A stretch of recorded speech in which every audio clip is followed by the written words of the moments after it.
Hi and welcome to this short video where we're going to take a look at the use of phasing to allow us to understand EQ and other effects a little better. So first things first, we've got a track here, bit of rock music, well, kind of, indie.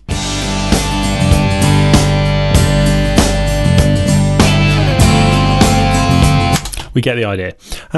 So we're going to look at this and see what we're actually going to do to the audio. So here's our original track, and we can see that it starts off with a negative move here and then positive, etc. So you follow all those. So what we're going to do, make that a bit bigger so we can see it a bit more clearly, we're going to duplicate this track and then phase reverse it. So we're going to swap up for down, down for up, etc. So first thing we're going to do, duplicate the track, and I'm going to call it phased. And then to phase reverse it, I'm going to click on there, shift and right click, go to process and then phase reverse. We're going to do all channels, just click process, and then as ever you do new version because we don't want to affect the original, we only want to affect this one. And now we see what's happened. So where this was a negative here, it's become a positive. Now if we play these now, we will get silence. They're both playing, you can see the meters moving here, but they cancel each other out, they're equal and opposite.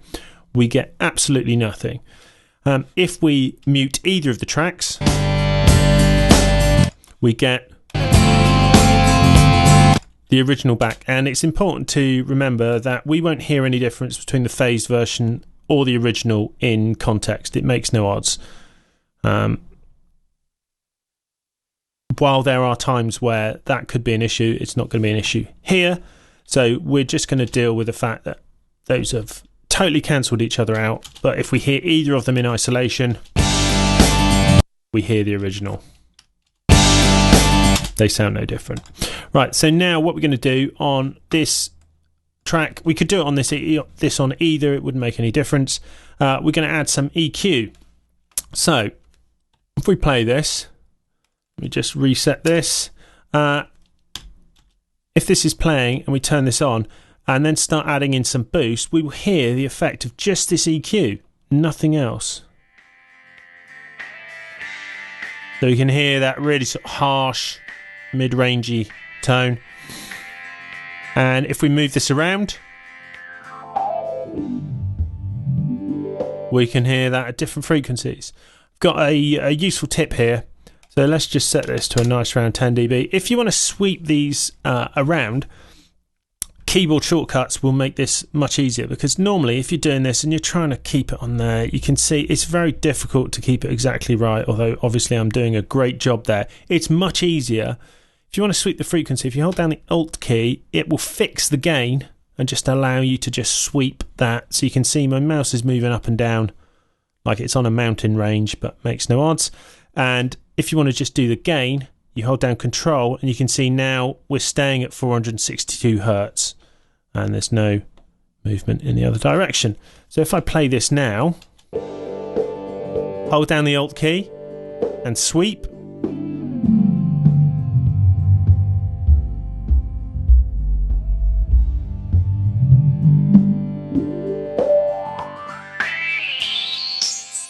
etc. We get the idea, so we can hear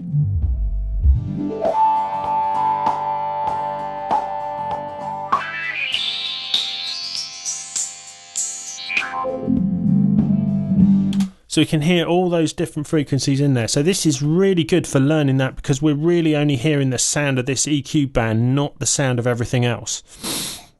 Now, theoretically, whether we cut or boost shouldn't make any difference, but I'm hearing a bit of a difference between the two. So let's put that at, let's say, 1500.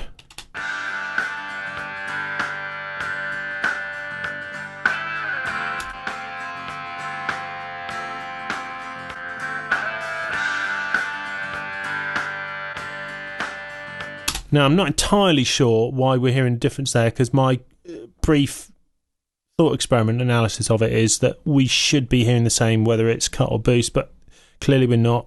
That would take a bit more experimentation to find out, but that's by the by. The most important thing is you can really hear the sound of those frequencies, and if you're trying to learn what sounds you attach to what, it's much easier to do it using this than rather than hearing not only the sound of the track but also the EQ. Here you're just hearing the EQ.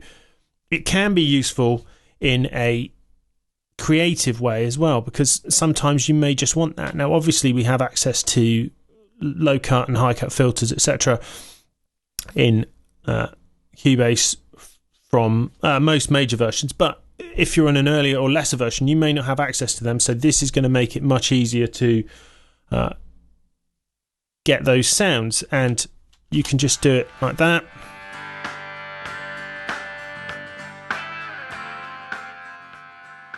And slowly get rid of them, etc. And listen to those different things. Okay, so that's one thing. But as well as EQ, there are some other effects where you can hear their effects much more clearly by doing them using this phasing trick. So one of the effects which is really clear is Bit Crusher. Okay, so this is included with most Cubases, not sure which. Anyway, as you can see, it's been around for a long time. Now, where it starts out at 24 bits, we won't hear any effect because it's not doing anything significant. But as you bring the number of bits down, you start to hear what people often talk about when they're saying that there is quantizing noise. So as you reduce the number of bits, some noise is introduced into the signal, and we'll hear that particularly as we get down to around here. So you can start hearing that noise in there. I'm not sure whether that's clear to you. Not sure what YouTube will do to the audio on that, but I can hear there's loads of fizzy, distorted noise, and as we bring it down it becomes much more clear, and we get this really, it sounds like a distortion that's then been heavily compressed.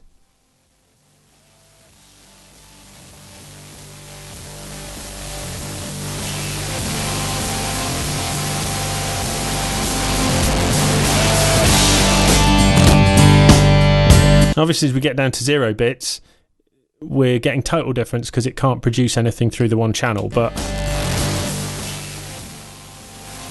there's probably some creative use we can find with that, and there's quite a few other effects we can do that. You can compare the sounds of distortion effects and just hear the distortion itself rather than the distortion and the original.